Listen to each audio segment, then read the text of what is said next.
Hey guys, what's up? My name is Anthony. Welcome to another edition of BNA Sports Talk. So, what I want to talk about is, a little bit of the preseason game and also a little bit of the fact that the 2021 NFL Draft, I remember saying, oh, it was really good. It was really good because we also traded down and we got Evan Neal and we also got Kadarius Toney, who I thought had some bright upside. And a player that could create explosive plays, but we all know Jason Garrett didn't really utilize that. Kadarius Toney not really studying the playbook, and overall just being a goofball.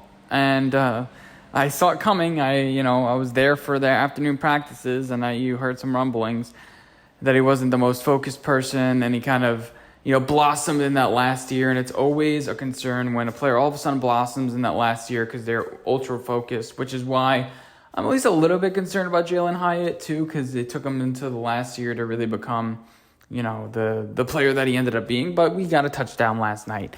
So let's go over that draft with the first round 20th pick. And I saw it tweeted out today. What we got was Darren Waller and Trey Hawkins, which ended up being pretty good. But obviously, in the time we got Kadarius Toney.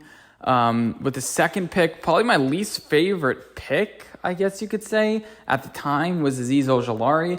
Now, when we were going to select him at 11, I said no way. I had players like Joseph Osai, who got picked 19 spots behind him, as equal, if not a little bit better player. But Azeez was probably the pick at that time.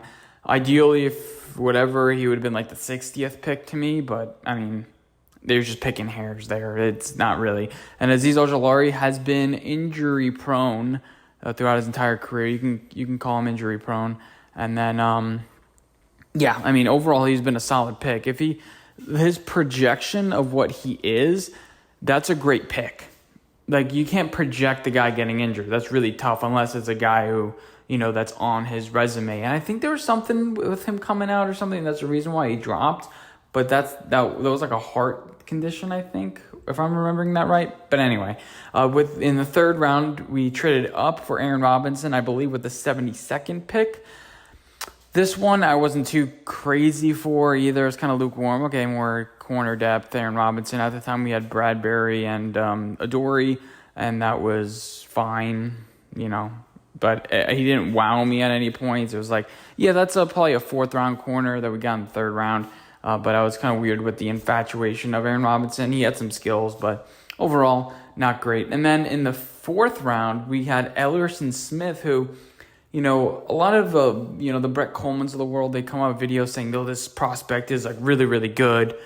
And Elerson Smith was in the same tier as Azeez Ojulari in his video. So it was like, oh, it's interesting.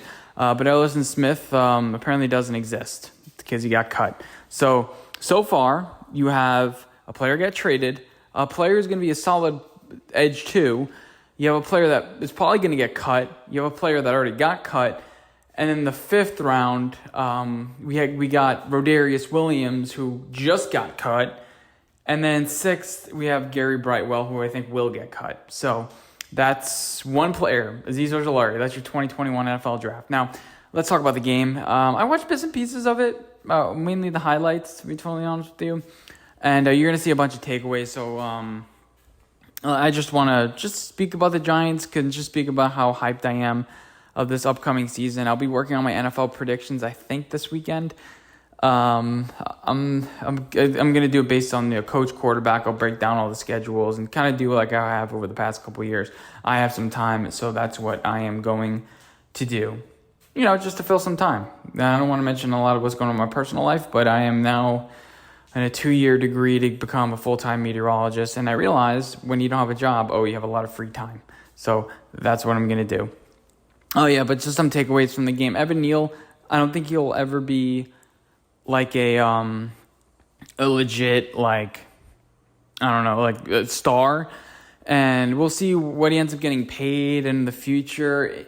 To be honest, it looks like we're just going to let him walk or sign him to a lesser contract and then kind of just sort out a longer-term position on the right side. I don't think he'll be a disaster. Obviously, have disaster-like plays.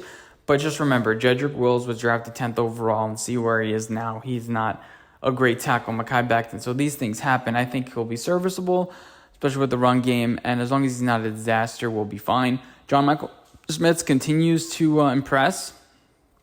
I didn't love the pick coming out. I would have rathered, who's my guy? I forget. Who was my guy? I wasn't quite a Stromberg guy because I thought he was small. I just thought John Michael Schmitz was too old. But honestly, he ends up being a good fit because he is older. He is the age of Andrew Thomas, maybe a couple months younger. So he can kind of grow up with this offensive line rather than him being a pure rookie. He has some of that experience.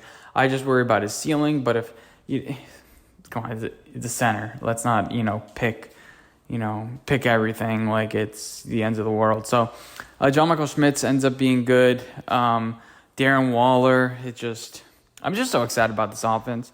It's one of those things where we haven't really been able to be excited about the Giants offense in a while. And then you look back in years past, you're like, look at this Giants roster. We have X, we have Y. We're going to be better than what you think. But now there's reason for optimism, it feels like. But in 2019, you're talking about why you're optimistic about the Giants. And you're like, oh, we have Nate Solder. And then we have, who's that right tackle we draft? We got Mike Remmers or something in 2020. We're going to be better. It's all about how fast the rookies develop this year. Whether it's, John Michael Schmitz, Darian Beavers, and Michael McFadden, who are young players. Darian Beavers pretty much a rookie this year, even though he's gotten some tidbits and been in the NFL weight rooms now for a year and a half or a full year, whatever it is, however you want to phrase that. And then you have Hyatt. How fast is he develop into our number one option? I don't think Sterling Shepard's really going to contribute that much to the roster. I think Cole Beasley is going to be all right, but he's much smaller than I thought he'd be. He looks thin and frail. Like I said, it depends how fast. Deonte Banks, Trey Hawkins, the thing is he's just very aggressive, and he's going to get burned on some plays. Deonte Banks is a gamer. He's going to be, I think it looks like just fine. Looks like he's going to be just fine, and you always worry about first-round corners, especially when they have the initials DB and they're drafted at the end of the first round and you trade up for them and you're the Giants. Just saying, if you don't get that reference, think about it for one more second about all the details I put into that weird conundrum of a sentence. The defense I am a little bit worried about. There's a little bit. I mean, Wink Martindale is going to scheme up some pressure, though. Hopefully that creates more turnovers, more opportunities for the offense. And overall, I'm starting to think, because, you get in these, if you watch predictions so often, you see some crazy ones, but you get the Philadelphia Eagles are going to finish first, Dallas second.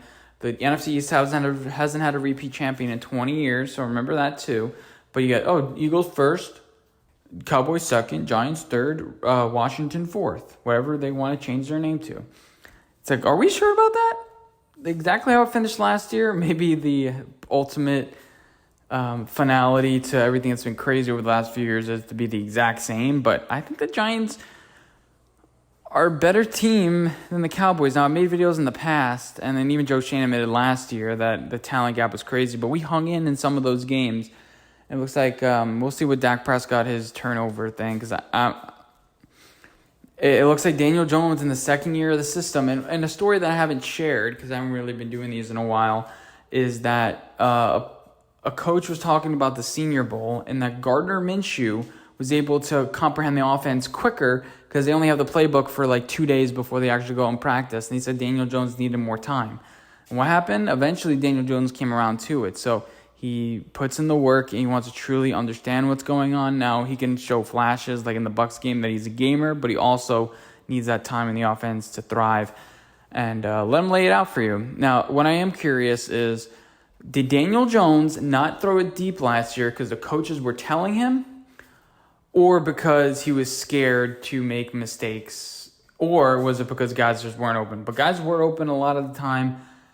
What was that dynamic last year, and should we expect him to air it out more? Because he said, I know what contributes to winning in the NFL, and that's not turning the ball over, not having that boneheaded mistake. Now, everyone's going to throw interceptions, whether it tips off the guy's fingers or it's a misread. But Daniel Jones only had one or two of those interceptions all year. I mean, probably should have had 3 or 4 based on the reads and kind of luck. That's kind of what happens. That's why Dak Prescott had a lot of interceptions, because it wasn't, luck. Well, it was luck for the first years of his career, and then all of a sudden it pops up.